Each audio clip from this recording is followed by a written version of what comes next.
Welcome to the Miscreant Hour. Podcast number 2 this week at GrindFactor.com. Yep, here we are. Amazingly, people actually listened to the shit we put up last week. Yeah, I can't fucking believe it. Amazing. Really? You know, who would have thought people actually want to hear what a couple of fucking assholes had to say, but fuck it, here we are, doing week 2. Yeah, it actually went on like a few days ago, I think, and I read some of the comments myself, and I was surprised to see that people actually listened to it, and maybe some people actually enjoyed it a bit. Maybe, yeah, that's it. And I'll give a shout out to Dr. Detroit. If you want to get hookers at some point, we can do that. Yeah. Always down. We'll link you guys up. You guys can go to an Asian massage parlor together or some shit and get hand jobs. Right. Oh, shit. Okay, so this week we're going to be talking about relapsing. Yeah. A topic that, unfortunately, all drug addicts know all too well. Yeah, relapsing is just one of those shitty and inevitable things about getting clean. You know, it's just like, it's just going to happen. You only hope that it doesn't happen brutally, you know, where you don't, there's all different kinds of relapses, and it's really about how you bounce back from them. Yeah, I think it's rare for any drug addict to just on the first try to just immediately stop doing whatever drug it was that they were deeply involved in. Yeah, it just doesn't work that way. Usually even your first 10 fucking tries, you know? Yeah. I mean, people are constantly trying to get clean. I can't even count how many times I've attempted to get clean in every kind of way possible, you know, and shit just comes up. Even when you think, you know, you're steady and steadfast in your sobriety and everything is all good, you know, it could just come at you and hit you like a ton of bricks, and before you know it, you know, you're off the wagon. Exactly. There could be just so many things that just trigger what it is, you know, that triggers your addiction, or what gets you thinking about doing drugs, or scoring a bag of dope, or pick up the bottle and drinking. I think it's just about figuring out what those are for you, and doing your best to eliminate those kind of triggers in your mind. Right. And how to deal with it. That's my only advice I can give on that. As an outside, like as a friend, right, it's got to be almost like whiplash sometimes. Like, I know many times you've seen me and everything will all be all good, I'm clean, and then a day later, I'm off the rails. You got to be like, what the fuck? Dude, what the fuck happened to you, man? Friend, it really fucks you up, because like, I thought he was fine. you put so much effort in and love and care into what you say. Like, I remember crafting the most philosophical shit. I had in my mind, I'm like, I'm gonna throw this in John's face. What, he doesn't nothing he can say in this shit. Yeah, this is just nothing. It's epic. He has to be clean after hearing this. After this, like, it was an Independence Day speech. Yeah. Fucking, there's no way he's not gonna respond to this. But, you know, lo and behold, he fucking. Yeah, he picks up another bag of dope, and 2 hours later. 2 hours later, shooting his arm. Yeah, it's a wrap. Done. And that's it. And then as a friend from the outside, it's like, oh my fucking god, you crumble. You're like, I just fucking give up. Yeah, what the fuck? There's officially nothing I can say. No, yeah. There's nothing I can say to help him. Yeah, a lot of people, third parties, you know, like friends, loved ones, girlfriends, whatever, have to come to that, like, harsh realization at some point that, like, literally, like you said, there is nothing you can say to Really isn't, honestly. There really isn't. There really isn't. Nothing you could say, nothing you could do, no fucking choice-wise words are gonna flip somebody's switch that it's not ready to be flipped. You know what I mean? They gotta be ready to be clean. I tell people that all the time who ask me about it. That's the advice that I give. It's the advice I give to myself. Yeah. It's a decision you have to make deep within yourself to stop doing drugs or whatever the fuck it is you're doing. Yeah, you gotta just be over it. It's personal. It's all personal. Yeah, it really personal is. Decision. Yeah, you can't do it for your wife or your girl, your kid, or your fucking boss, or, you know, whatever. You know, there's a lot of situations where you're forced to get clean. The courts are making you get clean. Yeah. You're going to rehab because your girl wants you to, or because, you know, your mom's found, you know, a needle under your fucking bed, or whatever it may be. But, you know, obviously your heart's not in it, so when you get out, you're going to end up using it again anyway. You know, I don't care if you've been to jail, whatever. When you get out, you'll get high again anyway. Yeah. All those other reasons aren't going to ultimately keep you clean in the long run. Hell no. It's just not going to happen. Yeah, it's something you got to really Maybe want. temporary. Right. Maybe it'll get you clean temporary, but that's about it. Yeah. Honestly, I mean, it's deep shit that you got to find within yourself. And I think what troubles me when I look at other addicts, I mean, you being one, is that you as a person from the outside, you see that person's potential. Yeah. You know, and it frustrates you that they can't see their own potential, and that's why I'd want to personally reach out to addicts and say, like, look at yourself, find your self-worth, and realize that you got something to offer. Everyone's got something to offer this world. Right. You just got to find what that is in you know? Yeah, and sometimes you gotta take a good long look and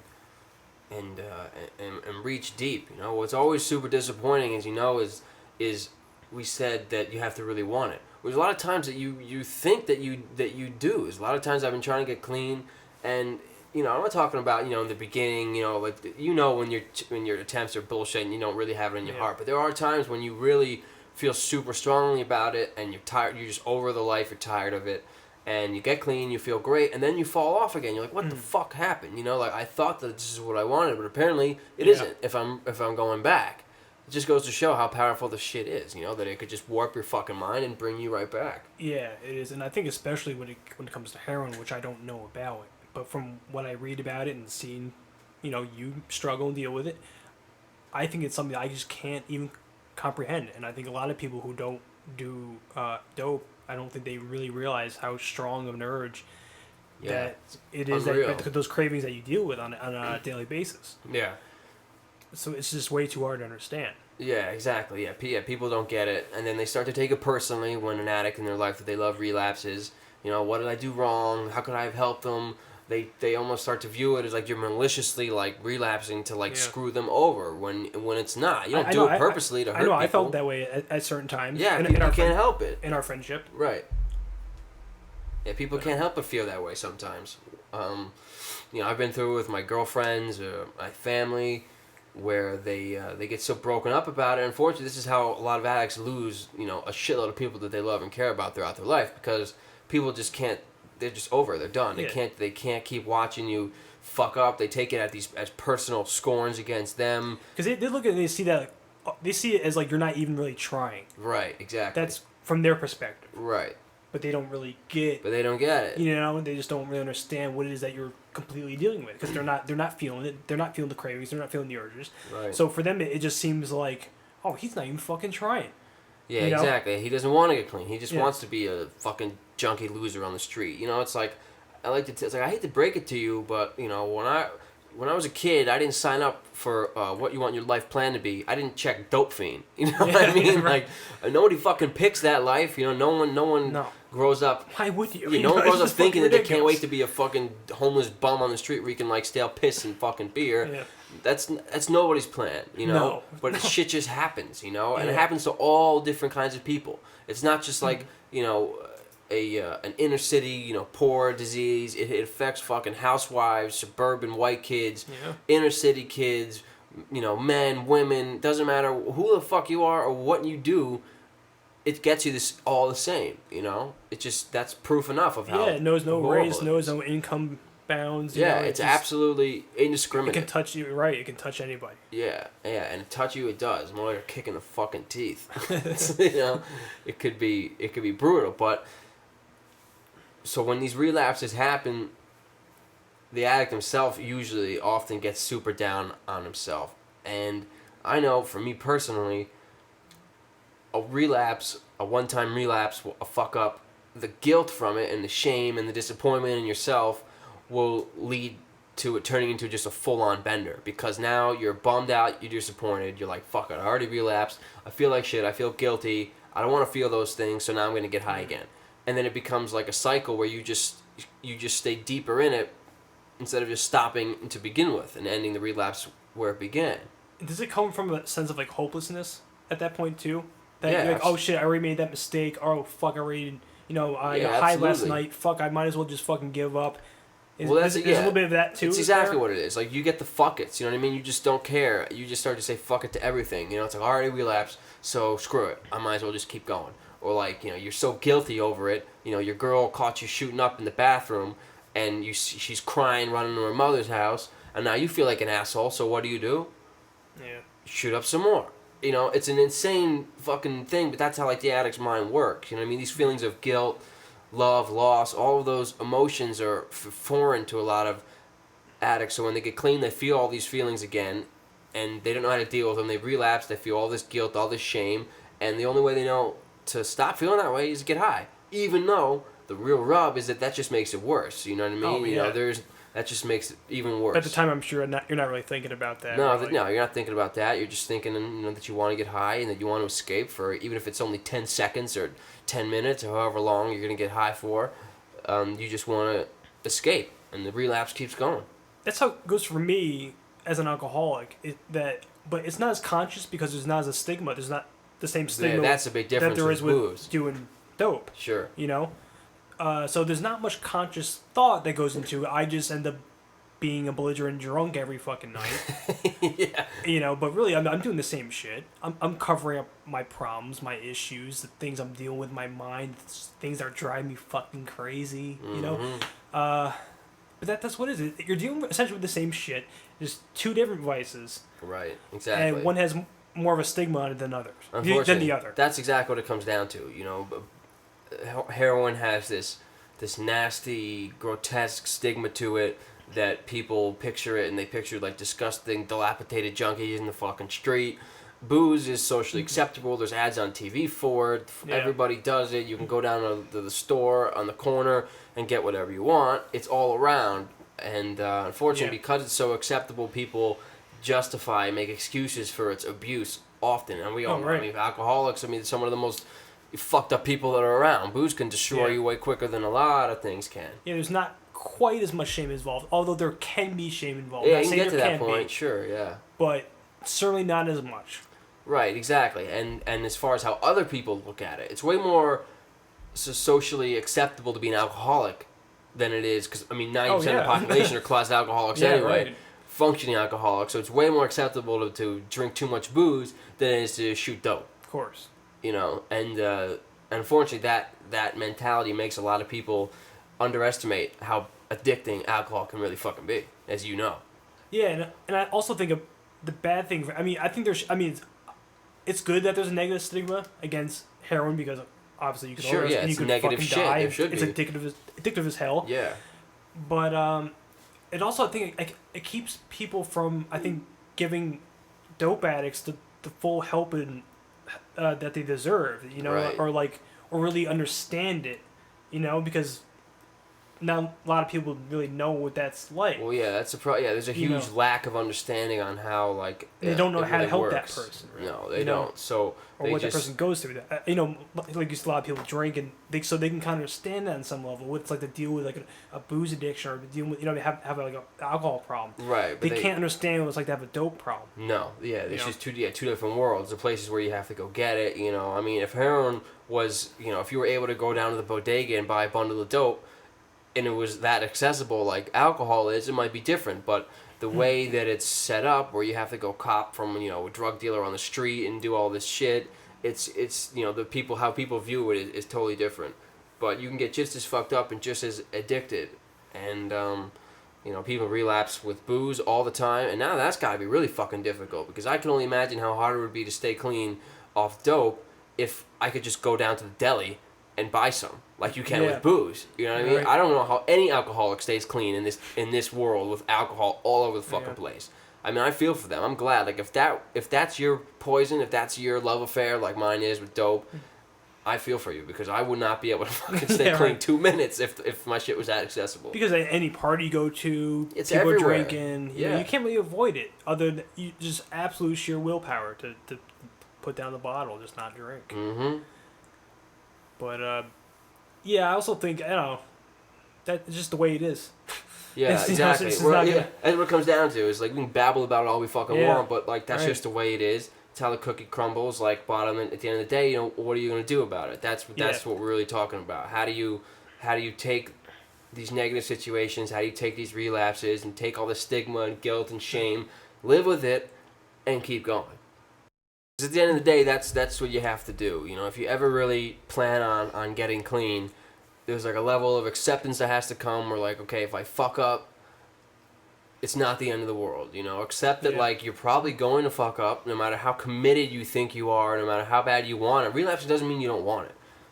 It's that's what a lot of people don't realize. It doesn't mean that you don't want to get clean. That you want to keep living a life of fucking filth. It just means just exactly what it is. You relapsed. You slipped. You fucked up. Yeah, that's what really sucks for you guys, because there isn't that widespread understanding of it. Mm-hmm. it keeps you guys from getting the help you need from like your immediate family and people close to you, because chances are they don't. Yeah, you just get shunned. Know much about it. They don't know much about it. They don't care to know much about it. They view this as just this disgusting thing, and seeing you repeatedly fucking make the same mistakes to them over years just makes them over. At least with alcohol abuse, most families have been touched by that. Oh, in some way, absolutely. Yeah. Whereas with dope, not so much. Yeah, well, they are fucking now. That's for damn sure. When you think about this, we all know heroin is blown up. It's huge. It's in suburban towns. It's all over the goddamn place. The generation right now that is being just bombarded with dope, their kids, are going to have a direct tie to heroin because their parents are going to have been dope fiends. So it's going to be, it's going to be a lot more accepted. Yeah. It's kind of like a forced acceptance now that people are going to have to learn about it and understand how it works because, guess what? It's here to stay. This is what it is. Yeah, how many years ago was it when it infiltrated our own town? I wrote about this in the editorial I posted about this exact topic. In our town, I wrote about years ago, graduated high school, when I was using back then, there wasn't dope around. You remember? There was no heroin back then. You had to go to the city to get it, you had to go to the city. We grew up in a town, upstate New York, about like an hour north of the city. There was no heroin back then, it was just weed, fucking shrooms, booze. A little bit of coke. Yeah, a little bit of coke, shit like that. But there was no dope. If it was, you had to go get it in the city, or whatever was up there was super expensive and it was shit. It just wasn't around. So you were a fucking pariah, basically. I was doing it back then. Everybody thought it was disgusting. I graduated high school, I moved to the city. Obviously, there's dope all over the place. Came back to get clean because I didn't want to be in the city, and there's fucking heroin all over the place. It was like, what the fuck happened? And you weren't the odd man out anymore. You weren't the dirtbag doing dope. No, I was just one of many at that point. Exactly. I was just another fiend in the crowd. Because everybody was doing this shit. And that's what we're saying. Right now, it's invaded so many towns all over the country, especially in the Northeast where we're at, that families are now being forced to accept this. They're like their kids are now heroin addicts. It's like, well, guess what? That's the way it is. That's just the way it is. So you're gonna have to figure some shit out. Happened. That's just how it happened. It just goes to show. And parents are like, oh, my kid, he had a nice family. We treated him well. Blah blah blah. It's like, well, too fucking bad. Because they thought that the only people that can get addicted to heroin are inner city, street urchins. Well, guess what? That's not the case. Anybody fucking can. Actually, now that I think about it, I lost a childhood friend to an OD. Yeah. At what, handful, like 3-4 years ago. Something like that. And, we just did regular kid shit. I remember playing dodgeball with the guy. I think we both actually smoked weed with him when we started doing that kind of shit. Yeah, I think he's one of the first people I smoked pot with. Yeah. But yeah, and he was one of the first of many to die from this shit. Yeah. It's in the papers all the time. A ton of people I know from my hometown have died. Obviously, all my people in the city a ton of people have died. It's just dropping people left and fucking right. Yep. Unfortunately, you have a lot of these kids and they don't know what they're doing, and they start picking up dope, and purities vary all over the place, and they get out of rehab and they come back out and they want to get high and they don't account for how low their tolerance got, and boom, they fucking drop dead. Yeah. It's real shit, and families are being rocked to the core because of this, it's awful. And it's awful. And unfortunately, like you said before, people don't have the knowledge about it or the acceptance about it. They're gonna have to now because now their kids are dying, and it's like, what, when is it gonna be the clue to start learning about it and treating this addiction as what it is, a disease, and giving these people some help? Yeah, people absolutely don't look at it like a disease. No. They look at it like a choice you have. Right, like some kind of moral failing. Like you're just a piece of shit. You're choosing to be a piece of shit. Like it's just and that that's simple. What you are. Right. It's kind of fucking thank you. like that. Right, I know. Yeah, the ignorance of some people is like fucking unbelievable. But like you said, that's just how it is. Things are starting to change a little bit now. I'm not confident things are fucking getting any better. No, I don't think so. No matter what the politicians say, no matter what anybody fucking says, all I see is more drugs, more heroin, more people doing it, and more people getting locked up for it. That's what I see. Yeah, especially locally. I mean, I can speak for around where I live. I don't think it's much better. Hell no. Everything just gets fucking worse. Yeah. It just gets worse. And I think, obviously that's where you can have the biggest impact locally. I know a lot of people think locally, not globally so much. Sure. Things you can maybe control and whatnot. Right, spreading the word, getting the message, get some outreach out there, harm reduction centers, needle exchanges. Fix your own town first. And, I'm down with that. Everyone fix their own town or put effort in where they live immediately in their immediate surroundings. Yeah, that's what creates, real change. Everybody taking care of shit in their own backyard. Eventually, you have a bunch of backyards that are taken care of, and that amounts to some actual global fucking change, or at least some, nationwide changes, which are super in need of at the moment. Definitely. So, that's just what it is. Addiction sucks. Relapsing sucks. Every aspect of it sucks. I wish I had the perfect answer to just tell people how to get clean, stay clean. I wish I knew what the perfect fucking answer was, but I haven't found it. No, over 10 years, I haven't found it. There just isn't. And I almost want to leave this next point I'm trying to make, or not a point or a statement. I think I read not too long ago. Apparently, there's some kind of drug that's coming out or being worked on that's supposed to take away heroin addicts' cravings. Right. I think it's supposed to be like you can just get injected with it. I don't know exactly what the fuck it is. I'm not sure if you guys out there heard about it. You guys can probably correct me on this and actually give me a lot more information about it. But I'm pretty sure I read about it not too long ago that whatever this treatment will be, it's going to take away your cravings and that. I wonder if you're talking about naltrexone, like that Vivitrol shot. If you might be talking about something different, because that's what they said that shot was supposed to do. Take away your cravings. It was supposed to be a blocker so you couldn't get high while you're on the shit. It's like a once a month shot. I know a lot of people that it totally did not fucking work for. I hope that they're creating something that actually does work. If something, I would sign up for that today. If they said that you take this pillow, take this shot, and I guarantee you 100% you will not crave or think about dope once, like, sign me up. I remember it saying it sent you back to where you were before you ever touched dope. Wow, wouldn't that be nice? So you really would never even, you just wouldn't think about it, or you just wouldn't have those cravings coming from a point of someone who's done it, who's been addicted to it. You would be given a clean slate, essentially. Yeah, well, that would be amazing. I think science has come a long way in a lot of other areas. Addiction it has in a way too, but I wish they would spend more time and more money. The government pisses money out the fucking window all day long on dumbass bullshit. Why not spend our tax dollars on something that's actually going to fucking help some real people, not just, funnel it into other politicians' fucking pockets, all that bullshit. Create something like that, something that could actually really help these addicts, get their lives back. Yeah. Because it's just, a lot of people think it's not just a choice. You don't just say, oh, I'm going to do heroin or I'm not going to do heroin. You know what I mean? It just doesn't work that way. It's more than that. And that's way more than that. People gotta wake up to that soon. Yeah. Otherwise, these people aren't going to get the help that they need. No, people are going to keep dying. Dope's going to keep going. It's going to infest more and more fucking towns. And the problem's just going to persist, That's just good. That's, that's going to happen until... If you fix the problem, then these people become contributing members to society again, right. And really help make the world a better place. That immediately there would just solve many problems. Yeah, exactly. So, to bring the topic, little change in discussion, Mr. Blue over here went on, you went on a date yesterday? Yeah, I did. Check you met online, right? Yes, a nice... Big into the online dating, as well as the massage parlors and the hookers. He's also big into online dating, in case you girls want to know. I know if any of you guys out there use plentyoffish.com. Plenty of fish. Yeah. Well, we getting paid for mentioning that? No, we don't get paid shit. It's not yet. Of course not.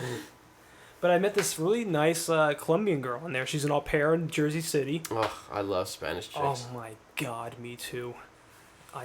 Her accent is enough that just gets me going. Just love hearing her talk. How'd you meet her online? What is your go-to pitch online?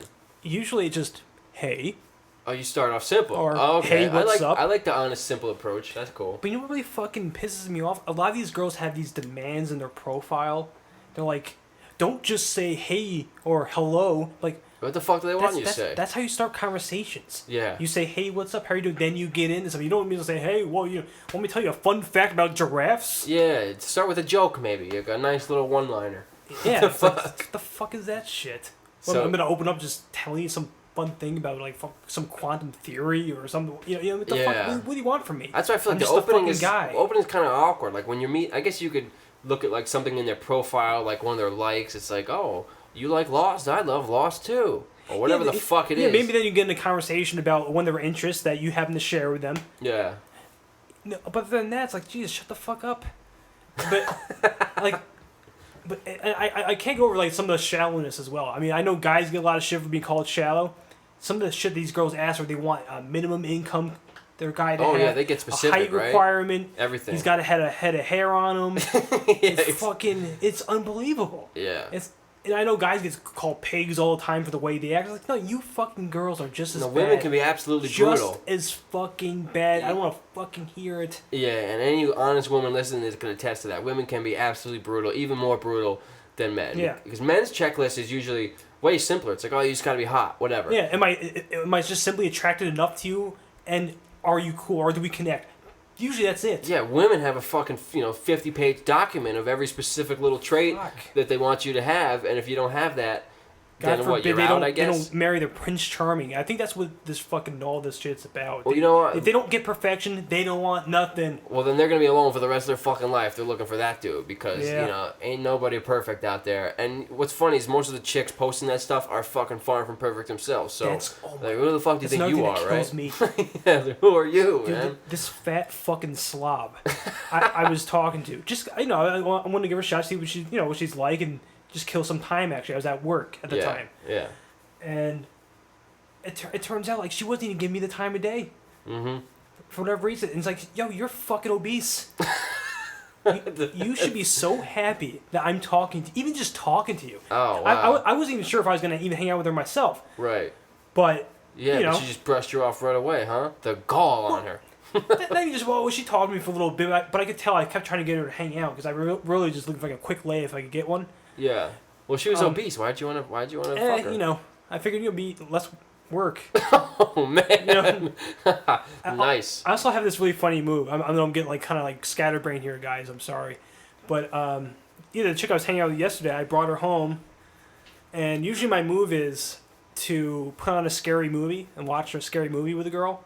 So that way she'll want to cuddle with me. Oh yeah. And then it'll be easier for me to make my move. Yeah, well you do the arm around the shoulder, slowly groping the breast. Oh, of course. Straight 14-year-old movie theater style. Yeah. I like that. It's keeping it real old. I should really have that shit patented at this point. I use it every time. Although I think I've picked the wrong movie. Like I keep busting out. Depends what you put on. I keep busting out House of Thousand Corpses. Yeah. But there's not enough jump out suspension in that. It's just weird and gruesome. Disturbing and creepy. You're probably just gonna freak a girl out. Exactly. Putting that shit on. I do love that fucking movie. I need to pick a better film to use on girls. Maybe something classic. Go with like a classic Halloween. What's like a classic jump out you're like. Those scare moments, those jump out and scare you moments. Yeah, so she jumps up. I don't know. I'd put on like a snuff film, maybe. Maybe The Ring. The Ring probably has those. The Ring. I can't. I'm not really into like the movies that are just like random like suspense and like people jump out. And honestly, those aren't as scary if you're not like in the theater where it's like really loud and really. No, that's true. But what was it? It came out not too long. Do you see The Conjuring? Yeah, that was pretty good for that. That movie was actually really good. That was good for a couple scares. My girlfriend couldn't even watch the whole fucking thing. Although still to this day, she will swear that she watched the whole movie. When she could not, she watched the first half with her eyes basically closed, and then cried and ran away for the second half. So, but it was scary. That shit was, but it was good. It was a pretty solid horror. There was some jump out shit in that movie. There was. That would be a good movie to watch. I think there's at least 3 times where I legitimately kind of jumped a little bit. Right. Watching it the first time I watched it. So yeah, that's a real good one to use. I probably should get that on DVD. Oh my god, yeah, that's the real professional vibe we got going on here at the Miscreant Hour. We're headed to radio syndication any day now. Here we go. Jesus Christ. Oh shit. So bottom line, that was fun. We had a good time. I took her apple picking. Apple picking, sweet. Yeah. One thing I love about the fall. Dude, there was no apples. No? I swear to God, there's no apples. Only at the tippity tops of the trees. Yeah. You need like one of those like stupid apple pickers they give you. But I was like, I'm not carrying this fucking around all day. Yeah, There's that'd like be this annoying. long pole with a little sack on it. Somebody probably already got all the fucking ones that were on the lower I think branches so. and shit. Because Bastards. there's nothing on the mid range and nothing on the lower half of the trees. So we walked around for like over an hour from tree to tree and little trail to trail, and we didn't pick one fucking apple. So thankfully at the end there's these bins and crates where they pre-pick these apples in case you didn't get any on the, when you're walking out to go pick the so apples. you're one of the losers who has to go Exactly. through the fucking bin. Just 'cause fill you the couldn't bag get from the any. bin. Yeah. Like fucking children. Might as well just go to fucking A&P and buy some apples. Exactly. That's what we might as well have done. Maybe saved a buck or two as well. Yeah. Who knows? Well, that's cool. If she was into it, so. Yeah, she liked it. I think she never really gets to do this kind of stuff. So she appreciated it. You gonna see her again? I think so. She's a really nice girl. Really nice girl. And I could use something more serious in my life right now. I'm just like I'm all over the place. Yeah, I could use some grounding. You could use some grounding. You're fucking erratic. You need some balance. Yeah, I could really use a girlfriend. I really could. So maybe I might go out with her again and see how it goes. Yeah, a single life's not cutting it for you anymore, huh, No, Mr. Brewer? not really. It does get exhausting sometimes being single. But it also gets exhausting being in a relationship. I know, you're never happy. Whenever I'm in a relationship, I'm like, fuck, this is miserable, I want to be single. And when I'm single for a while, I'm like, fuck, I'm tired about just chasing tail, like, I want a girlfriend. You really can't win. Can't fucking win. You're just always just bouncing back and forth, never completely satisfied. Yeah. Unless they say, well, when you find the right one, you'll know. And like. Yeah, right. Well, who the fuck said that? I want to punch in the face. Exactly. Because nobody fucking knows. No one knows shit. Fucking shit. The divorce rate is over 50%. I mean, fucking things don't work out. Relationships don't work out. It's like a living, breathing thing. Being in a relationship, and eventually it dies. It withers and dies. Well, because like it takes fucking else. serious effort. You know what I mean? Like, in the beginning, it's all fun and games and everything's easy. But then afterwards, it takes, like, actual effort to make the thing fucking work. Oh, yeah. And there's if you're even just slightly not on the same page as each other, it might as well just call it fucking quits. Because it just inevitably will not work out. Yeah. Well, I'm light years from where I used to be. I don't date. Before all my ex-girlfriends, you've met a bunch. We're all like junkies, dope fiends, other psychotic girls just like me. Thank God I'm over that shit because, and there's no way to get clean on. We just talked about relapsing earlier in the podcast. And here's one surefire way not to stay clean. Date a junkie girl or a junkie guy if you are a girl. Then you are absolutely 100% guaranteed to be fucked. Oh, yeah. I know the chick before this one you were dating, she was a mess, Yeah, man. she's in prison right now. She's upstate. Fucking, holy shit. She was very cute, though. Yeah, she was great. Yeah, she was great, but she was just fucking crazy. You know what I mean? She was absolutely crazy. Yeah. So now, my girlfriend now is totally straight laced. She doesn't do drugs. She doesn't fuck around, and it's perfect because she like we said, she balances me out. She chills me out, and I don't have that constant temptation from her. I don't have to worry about her showing up with a bag of dope because she fell off the wagon. You can't date and now it's just not gonna work out. Period. Yeah. Yeah, I should try online dating. You should, Is there a site for like ex-dope fiends? Ex-dopefiendmeet.com? I don't know. There's plenty of free sites though, and there's one thing I love in this life, ladies and gentlemen. It's convenience. And, he does love convenience. And online dating is very convenient. As are hookers. Are hookers. I like life easy. Yeah, he likes his shit easy. He just wants to be able to pick up a phone or type on a computer and have it done lickety fucking split. I don't want to work for shit in this life. No, why would you, right? People like the struggle. I don't like the struggle. I heard that. I don't live for the struggle, ladies and gentlemen. I don't live for it. Wise words. You heard it here first, people. Wise words are being spoken. Take fucking notes. I was talking to my friend who I talked about who I had the threesome with. Oh, yeah. I was at a coffee shop down the road with him. It's a diner. I was about to give the name, but luckily I chose not to. Yeah, you're right. Although I'm sure there's a shitload of fucking diners out there with that name, but still. Yeah. But he told me there's a site called LatinCupid.com. Or it's about finding like Spanish chicks. Really? There's one specifically for finding Spanish chicks. There's one specific for everything fucking nowadays. Like J-Date for Jews. Yeah, black people meet, Christian mingle or whatever the fuck. I know, whatever your specific little thing is. The theologian in you. Yeah, exactly. I'm sure there's ones for For like ex-circus midgets looking to meet, a partner for life. It's just ridiculous. You know what I mean? For We the live bearded in a, lady. Yeah, exactly. Bearded lady can meet, the fucking, Crocodile man. Yeah, whatever. We just live in a world where there's so much choice that it's just like overwhelming. You can now even choose where you want to go to meet people online. It's unbelievable. And you can make these very specific subgenres that can really lead you to a T. Yeah, of what you want. You can get down super specific, but it's almost like people are never happy. It's almost like too much choice. Like what happened in the days when you went out to a bar, you went out to a restaurant, and whoever was fucking there, that's who you were going to meet, and you met him, and you talked, and that was that. I don't know if it's better or worse, honestly. Maybe how it is now. Maybe we should just accept that we will never be happy. Yeah, we'll never be completely satisfied, and we're probably not supposed to be. No, I don't think so. I think part of life is just that constant struggle and back and forth between trying to, get where you want to be. Yeah, you know what I mean? It's like, what's that corny shit they say? What, life is, like a box of chocolates? No, that's from fucking Forrest Gump. I was going to say, life is, it's the journey, not the destination. That's the corny shit. That other corny shit is still corny, but that was a fucking Forrest Gump line. So, I don't know. I've personally never tried the online dating thing. I always like meeting girls in person.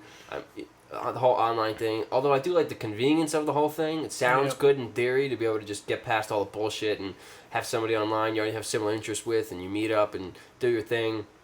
But I don't know. I think I tried it once, and I just was I got tired of like the profile field. It took like 6 hours to fill out the fucking questionnaire. I was like, I'm done with this shit. Yeah, I know I don't fill mine out. I just write some basic, actually. Also, people have no fucking clue who they're dating when they actually see there's nothing down. My profile honestly reads like a 7th grade AIM profile. You know what I mean? Like you're back on the it's AOL fucking days. childish. Like it's just like I watch Louis and my favorite band is this or that, and it's like what? Were you fucking like 7? Get specific, will you? Jeez, yeah. That's probably why you're attracting the caliber of women you are. You gotta up your game up a little bit. I know, but I just like talking. I like just having actual engaging conversations. I don't want to have to read through your profile, and I talk to a chick, and she's like, "Oh, did you read my profile? Because I already answered that." Oh my god, people get testy via online. Oh my god, I couldn't deal with that shit. It's like, yo, what the fuck? Like, I just want to talk. I want to find out things about you by actually speaking to you. See, yeah, that's a problem. Yeah, what's wrong with that? That's how I fucking like to do it. I like conversation. Yeah, I don't want to read like your, fucking 50-page novel of a profile. Yeah. Let's just not talk then. I'll write a 2-page summary about my life and my interest in myself. I'll read yours, and then we'll just decide whether we should marry or not, or fuck, or date, or one or the other. Talk. We just write in our profiles, and then we read those. Exactly, that's it. Why talk? I know. It's overwhelming sometimes. Fucking the stupidity of this shit. It's absolutely the stupidity. Never ending. Fucking being. It's a barrage of stupidity. I think I'm constantly being pelted in the face by stupidity. Yeah, I feel the exact same fucking way. Can't avoid it. And I'm no genius, but I think this is why people relapse, because you get clean and you see this retarded, fucking crazy, dumb as shit world, and you're like, "Fuck, I'm gonna go get high because I can't take all this dumb shit. I can't deal with it. I need a drink, or I need a shot, I need something." Yeah. Actually, I changed my position, ladies and gentlemen.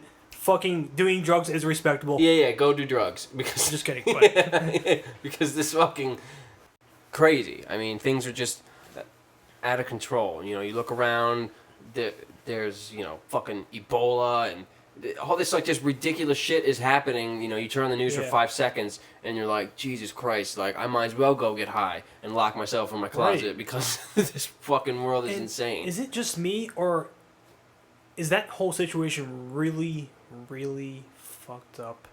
What, the Ebola shit? Like, our country apparently can't protect us. Are you telling me there's no protocol in place? Are you telling me that I already sitting here in this little small studio, I came up with a better plan that apparently is in place right now? There should be countries that are flagged, right? That people that are coming back from should go through some kind of screening process, like an in-depth screening process, before they can come back to the United States of America. I'll be fucking quarantined for a while before they ship him back here. We got this one fucking guy. Why would you bring him here to do all your testing and shit, you know, and risk exposing all these fucking people. It's just out of control. Like the sheer like mind-boggling of the whole fucking thing is crazy. At every turn, there's just murders and random bullshit and relationship issues and Ebola. Like it's like you just can't get a fucking break no matter where you go. There's always something going on. And so you wonder why fucking tons of people want to just go get high and go get drunk, because the alternative is to like live sober in this insane society we live in, which I can't help. Sometimes the paranoid person in me really believes some of it's by design. I really don't trust our fucking government. I don't fucking trust anybody for shit. And I know that might be the crack. Really it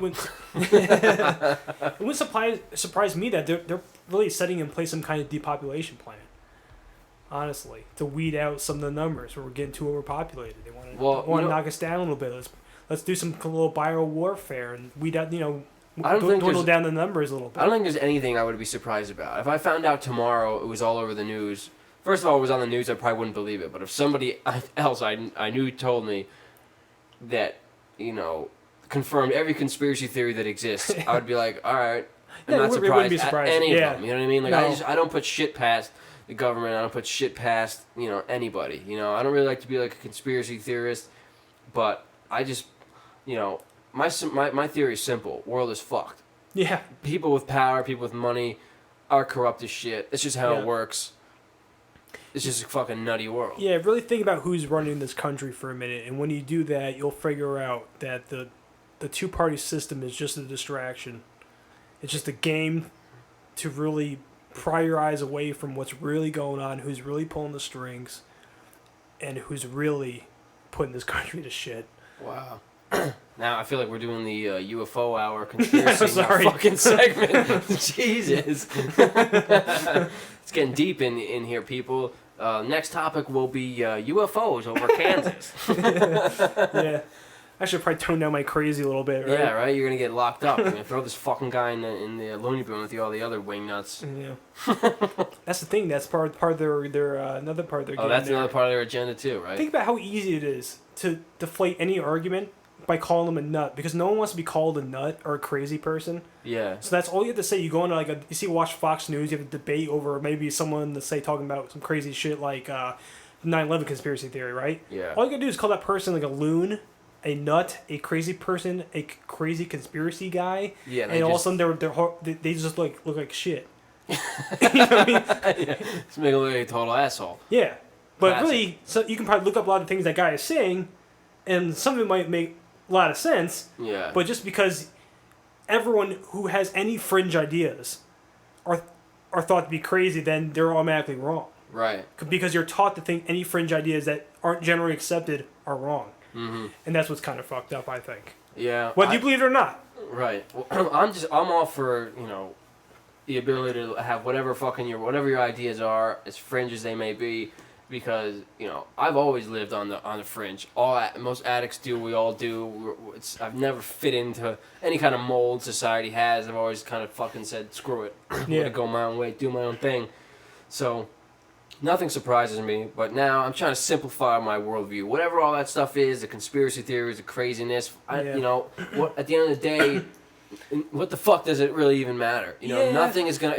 Bottom line, you're not gonna really change much. Yeah, you're not gonna change much. That's no excuse not to do something. I'm all for getting out there and doing things. But I'm trying to focus more on shit that I know I can change about my life and my fucking specific situation and which circumstances. is noble enough. Really. Yeah, exactly. Doing what I can. I'm not trying to save the world, or I'm not trying to, stand for any kind of glorious cause. Yeah. I'm just a fucking. Just a guy. Just a junkie trying to fucking do the right thing and stay out of prison and stay one step ahead of final checkout time. Yeah, drink some milkshakes, hang out. Yeah, get laid, smoke a few cigarettes. Yeah. Fuck. I'm a simple guy. Me too. Simple needs, baby. Yeah, doesn't take much to make me happy either. No, exactly. And with that, I think we're going to wrap up this week of the Miscreant Hour 2, second podcast. Next week, not sure yet. Tentatively, we're going to have a couple of the fine ladies from our GrindFactor senior staff to come on and bullshit with us for a little while. Cool. So look forward to that, and we will catch you next week. Mr. Skag here. And Mr. Blue. Signing off. All right, have a good week, everybody.